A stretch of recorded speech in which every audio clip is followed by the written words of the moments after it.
Срцеви заболувања, тешки проблеми со белите дробови, астма, хроничен бронхитис, па дури и канцер. Ова не се далечни закани, туку најчестите последици од пушењето цигари, предупредуваат лекарите.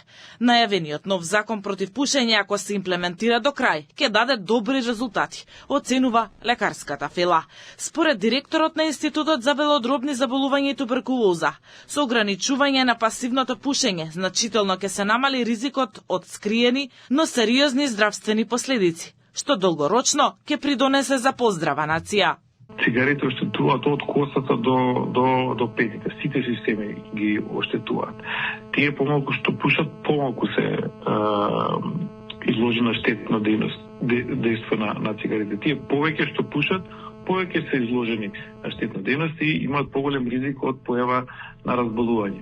Така да секое намалување, можност за намалување на цигари е добре дојдено. И на било кое јавно место, дал сакате во училишта, дал сакате во болници, во ресторани, кафани, сегде е добре дојдено. Секоја запалена цигара кај еден адолесцент е чекор поблиску до хронична болест и пократок живот, предупредуваат лекарите. Адолесцентите, освен како мода што гледаат пушењето, ги злоупотребуваат цигарите за слабење, бидејќи пушењето на цигарите го намалува апетитот и ова е крајно погрешно. Децата почнуваат ради мода да пушат, така да што помалку ќе гледаат дека пушат другарчињата и тие помалку ќе пушат.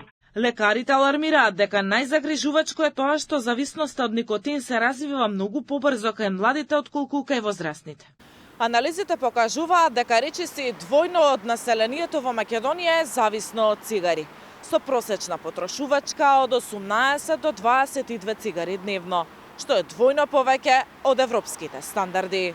Со новиот закон, пушењето ќе биде забрането пред здравствени установи, училишта, градинки, министерства и други јавни институции. Освен забраните, законот предвидува и високи казни за оние што нема да го почитуваат. 300 евра за физички и од 2000 до 5000 евра за правни лица.